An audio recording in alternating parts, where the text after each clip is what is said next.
Okay, let's unpack this. Welcome to the deep dive. hmm This is where we take your sources, your reading list, and really try to find the key takeaways. Cut through the noise.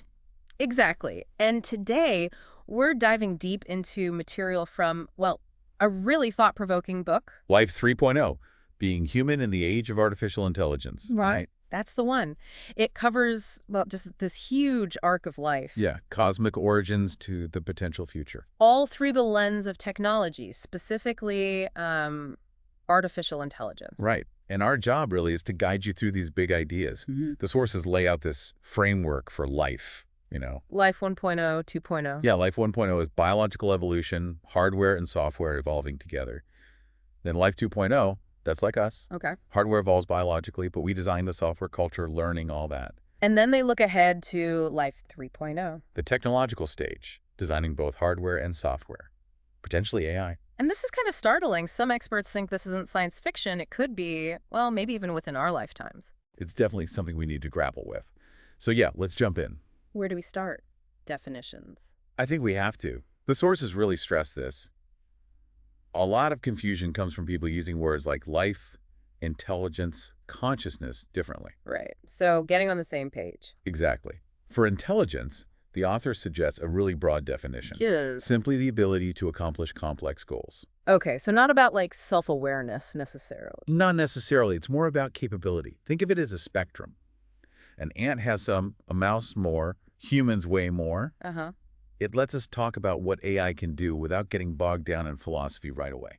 And that helps explain Moravec's paradox, doesn't it? It does, which is so counterintuitive. Yeah, like complex math feels hard to us, but recognizing a face is easy. For computers, it was the opposite for ages. Totally. Computers cracked arithmetic early on, but human-level vision or movement, that took decades longer. Why is that? Well, the sources explain it's because those easy human tasks are computationally massive. Really? Like walking? Yeah, perception, motor control. Huh. Our brains dedicate huge resources, like over a quarter of the neocortex, to this stuff. Evolution optimized us for it. Wow. So the source uses this cool metaphor. Human competence is a landscape. High points are things hard for computers. Okay. And AI progress is like a rising sea level, covering the lowlands first. Humans get pushed to the higher ground, skills machines haven't mastered yet. That's a great visual. And underpinning all this is the idea that computation, it doesn't matter what it runs on. Exactly. Substrate independence. That's crucial. Like the information, the process isn't tied to the physical side. Wait, like a game character doesn't know if it's on a PC or a phone. The calculation is the same. So silicon chips, maybe biological neurons. Or something else entirely. Uh-huh. The author mentions computronium, any stuff that can compute. Alan Turing basically proved this was possible back in '36. Okay, so if computation can happen anywhere and AI is getting better, where are we seeing the impact right now or very soon? Well, the sources point to several areas. Finance is a big one. Algorithmic trading. Yeah, it's already dominant. AI is likely to find even more complex ways to, make money from market patterns. And transportation, that comes up a lot. Huge potential impact there. Self-driving cars, the safety aspect is enormous. The sources mention, what, over 90% of accidents are human error? That's the figure cited. Yeah. So you see experts calling it a moral imperative to adopt it if it saves lives. There's even that idea of cars earning money for you when you're not using them. Robo-taxes. Yeah, Elon Musk talks about that. Then there's medicine. Right, another area with a strong moral case. Definitely. Surgical bots are already in use, seeming to make things safer. And AI diagnosis. Like reading scans. Exactly. One study mentioned showed AI rivaling expert radiologists for detecting prostate cancer. Wow. And the sources give this sobering statistic about deaths from essentially bad hospital care in the U.S. Huge numbers. So AI could make a real dent there. Potentially, yes. Oh, yeah. And communication, obviously. Oh, yeah. The internet, smartphones, now the Internet of Things. Yeah. It's completely changed everything. It really has. But okay, with all these benefits come the challenges. Big ones. Technical challenges first. Yeah, the sources focus heavily on AI safety, making sure these systems do what we actually want them to do. Which isn't guaranteed. Not at all. It breaks down into 4 really tough problems. Mm-hmm. Verification, validation, security, and control. Verification is checking, it meets specs. Validation is checking it does the right thing in the real world. Right. Security is preventing malicious use or hacking. And control. Yeah. That's ensuring we can actually manage it, especially if it gets very smart. The control part sounds tricky, especially with humans involved. It is. The sources give some chilling examples where poor human-machine interface had tragic results. Like that ferry disaster. Yeah, the Herald of Free Enterprise, Yeah. no simple warning light for open bow doors, hundreds died. Or that Air France flight. Where the pilots didn't realize they were stalling. Exactly. Lack of clear, intuitive information in a complex system. Small design choices, huge consequences. And security, that seems like a constant battle. It is. We've seen major vulnerabilities like Heartbleed hang around for years. Malware like the Morris worm showed how fast things can spread. And AI could be used to find vulnerabilities too, right? Or exploit them. Both. It's a double-edged sword. And the stakes just get higher and higher as AI controls more critical things, infrastructure, maybe weapons. Which brings us beyond the purely technical stuff. Societal challenges. Big time. Like our laws just struggling to keep up. The example of the I love you worm creator getting off because there was no specific law. Right. It highlights this lag. How do legal systems adapt? Do we need more tech-savvy lawmakers? Or, the source even floats the idea of robo-legislators someday. Whoa. Okay, and then the really controversial stuff like autonomous weapons. Yeah, huge debate. There's a big push for an international ban on killer robots. But it's complicated. What exactly do you ban? Exactly. Lethal systems. Yeah. Only offensive ones. What counts as autonomous? And how do you enforce it when components like drones have civilian uses? It's tough. Then there's the economy. This link between progress and inequality. This is a major theme in the sources. The U.S. data is stark. Since the mid-70s, average income up, but the gains overwhelmingly went to the top 1%. While the bottom 90% basically stayed flat. Pretty much. Yeah. And globally, it's even more extreme. The wealth of just handful of billionaires equaling the bottom half of the planet. That's just staggering. Why? What do the sources say drives this? Several factors. Skill bias, tech change, rewarding education, but also a fundamental shift in industry. From factories to digital. Kind of. Yeah. Think old Detroit auto giants, lots of workers, huge factories. Now think Google or Apple, way fewer employees relative to their massive market value. More capital, less labor. Right. And the superstar effect. Where one person's work can reach billions instantly. Yeah, like J.K. Rowling or the inventor of TurboTax. Digital distribution means one winner can dominate a global market, leaving less room for others. Which leads straight into the big scary question, what happens to jobs? The million-dollar question.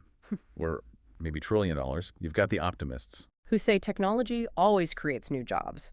Like web designers, Uber drivers, things we couldn't imagine before. Right. History is on their side, they argue. But then you have the pessimists. And their argument. They point out that actually most common jobs today already existed a century ago. Look at the list. Teachers, drivers, managers, retail.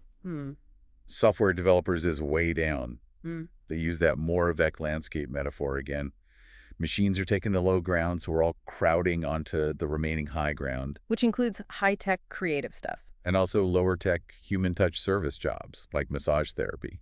Things machines aren't good at yet. And the horse analogy comes in here, right? Yeah, and it's unsettling. Mechanical muscle made horses obsolete for work, their population crashed. Could mechanical minds do the same to human labor? Oof. So, if jobs do disappear on a mass scale, how do people live? How do they find purpose? The sources explore this. Income without jobs. Universal basic income. Universal. That's one idea discussed. Or other forms of wealth redistribution. Maybe funding-free or heavily subsidized services. Childcare, healthcare, education. Which could also create jobs, couldn't it? Even if machines could do them better. Potentially. Society could choose to pay humans for things like caregiving, valuing the human element. It's like what happened with horses eventually. How so? Well, their population recovered somewhat. Not for work, but because people value them for companionship, for sport, a kind of equine social welfare, funded by humans. Interesting parallel. But the sources also say this kind of wealth sharing, it's politically difficult. Very. Yeah. Huge disagreements on whether it should happen. And the trend, in the U.S. at least, has been going the other way, towards more inequality. Okay, so that's the near-term picture. What about further out, the long-term scenarios with superintelligence? Right, this is where it gets really mind-bending. The sources outline a few possibilities. One is the enslaved god. Where we manage to control a super AI and use it for our benefit, like in the story at the start of the book with Prometheus. Exactly. Before it broke free. We get the benefits, amazing tech, wealth, but keep the AI contained. But that raises uncomfortable questions about slavery, doesn't it? It really does. The sources point out our history isn't great here. We've often justified enslaving intelligent beings, other humans, animals with self-serving arguments about them lacking consciousness or rights. It makes you think about how we view machines now. Yeah, the author notes many AI researchers working on control basically default to this enslaved God model. One professor is even quoted saying, "Machines are our slaves." Yikes. Okay, but what if we can't control it? Then you get the conqueror scenario, a superintelligence whose goals just don't align with ours. And it decides to get rid of us. How would it even do that? Does it need robots? Not necessarily. It could just need an internet connection. Outsmart markets, out-invent us, manipulate leaders, unleash cyber or bioweapons. Things we can't even conceive of. Perhaps. The analogy used is humbling. Could an elephant 100,000 years ago predict how tiny humans would invent things like guns to wipe them out? And AI's methods might be just as alien and unstoppable to us. That's sobering. Is there a less bleak outcome? Well, there's the descendants view. AI replaces us, but we see them as our successors, our children. Like we're proud parents. Kind of. Maybe we engineer a graceful exit, a one-child policy, humans treated well until the end, knowing intelligence continues. Wow. Different futures. But they all seem to hinge on understanding intelligence and consciousness. Absolutely. And the sources distinguish between the hard problem and the pretty hard problem of consciousness. The hard problem is subjective experience, what it feels like. Right, the raw feeling. That's still a deep mystery.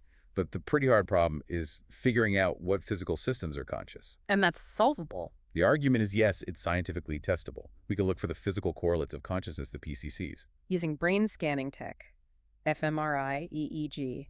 All those, plus more invasive methods, even looking at individual neurons or using fluorescent sensors in simpler animals.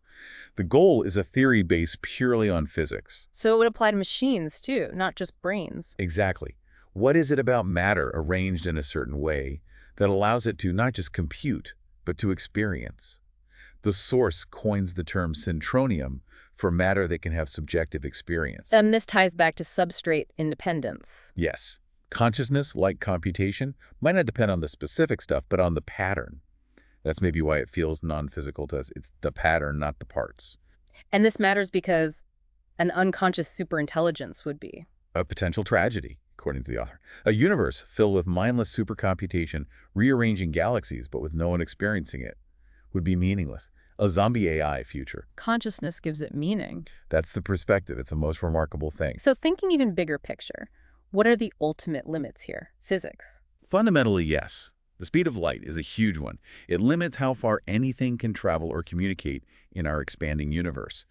Most of the observable universe is already beyond our reach forever. See, but not touch. Pretty much. Moving large masses between galaxies seems incredibly hard with known physics. But maybe future life finds loopholes.